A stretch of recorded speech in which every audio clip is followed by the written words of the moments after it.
Hola a todos, mi nombre es Pedro Camacho y en este quinto vídeo de la lista de reproducción dedicada a la programación orientada a objetos en Java, vamos a continuar hablando de ello, de la programación orientada a objetos en Java.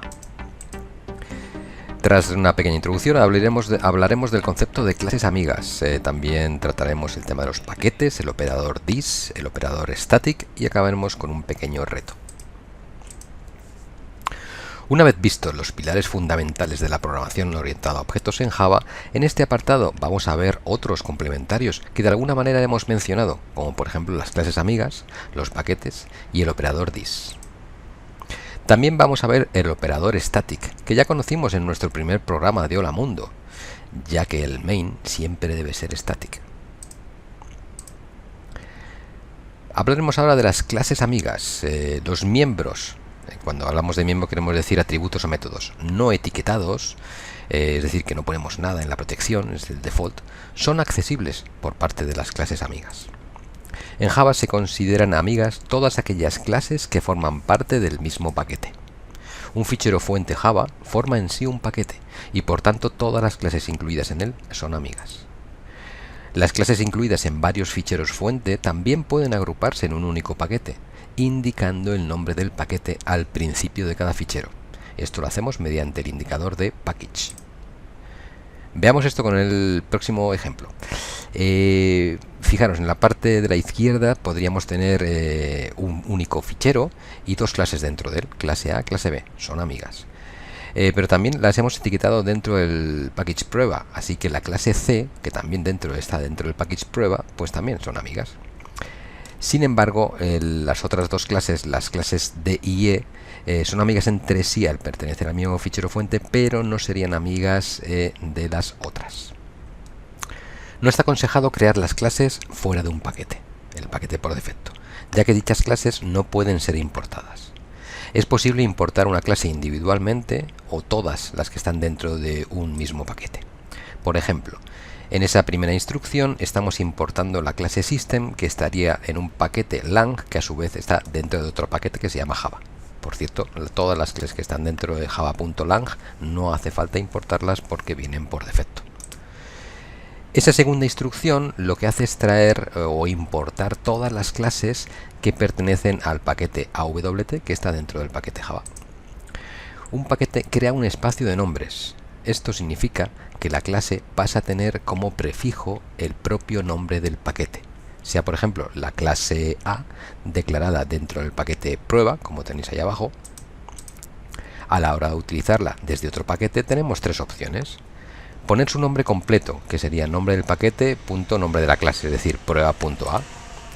Importar esa clase para poder utilizarla luego sin el prefijo. Esto pues, resulta bastante más cómodo, ¿no? ¿Cómo se haría? Poniendo al comienzo del código la instrucción import prueba.a y a partir de ahí podemos utilizar la clase A sin nada más. O importar directamente todas las clases del paquete que se usarían sin el prefijo, de esta forma, ¿no? Ponemos import prueba punto y en lugar de indicar una clase ponemos un asterisco para indicar que queremos todas. Por convención, por cierto, los nombres de los paquetes deben de empezar en minúscula. Veamos esto con un primer ejemplo en el que vamos a crear esta estructura de paquetes y veremos también su importancia también en las carpetas. En este primer ejemplo vamos a crear las clases A, B y C. Las dos primeras están dentro del paquete miapp y prueba.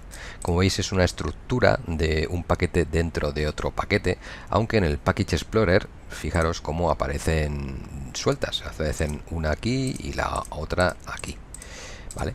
Tendríamos la clase A con sus atributos y métodos que no voy a poner, con la clase B de igual forma en el mismo paquete y luego tendríamos la clase C que fijaros que esta forma parte de este paquete, del paquete miapp. ¿Cómo se refleja esto a nivel del Package Explorer? Bueno, pues lo hemos visto. ¿Y cómo se refleja a nivel de carpetas? Lo más sencillo es que vayáis aquí a Show In y System Explorer. Y esto lo que nos va a llevar a ver la estructura de carpetas del proyecto. Entramos en SRC y lo que vemos es que está aquí, perdón, aquí.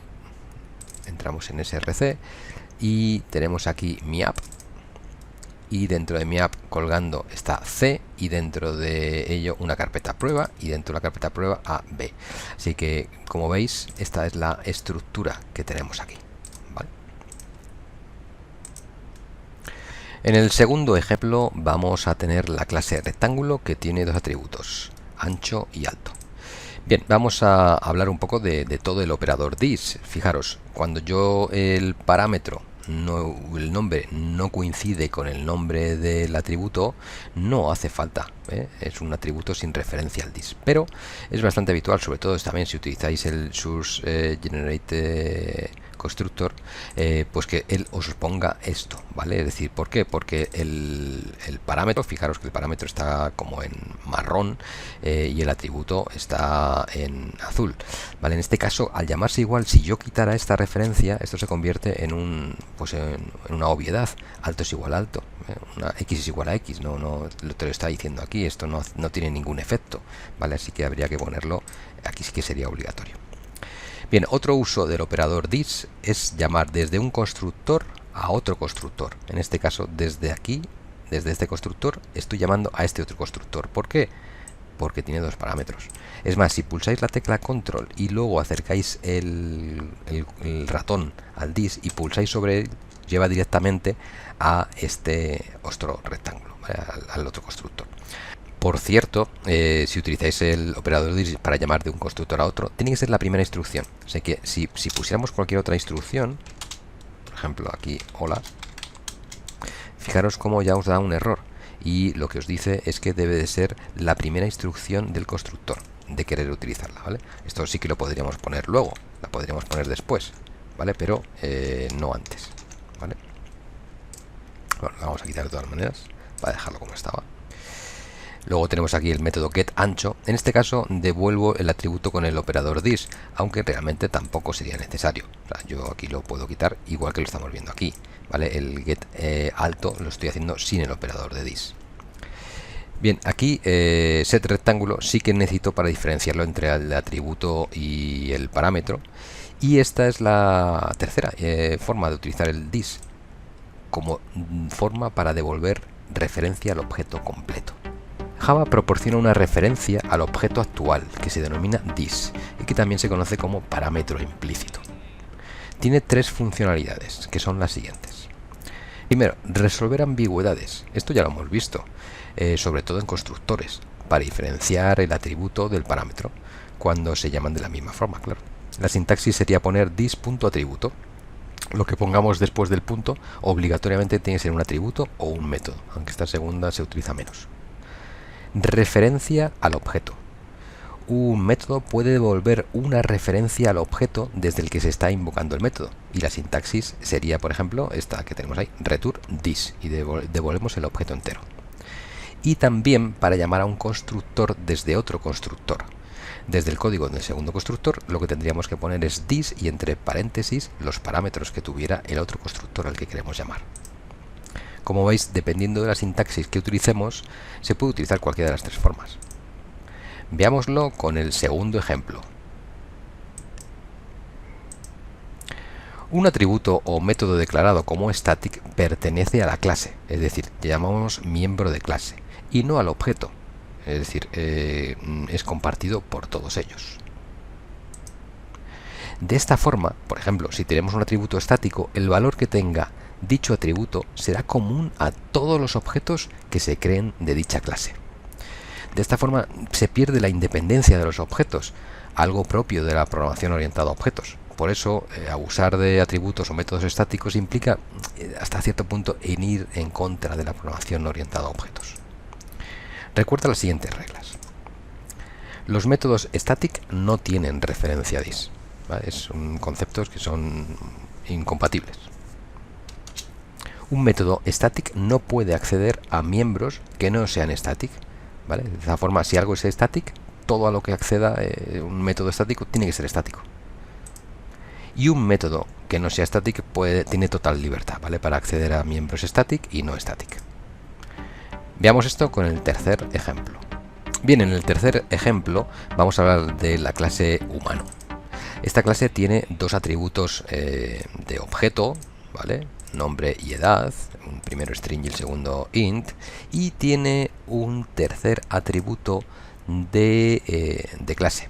¿Por qué es de clase? Porque tiene el static. Fijaros como incluso te lo pone en cursiva el nombre para que te des cuenta.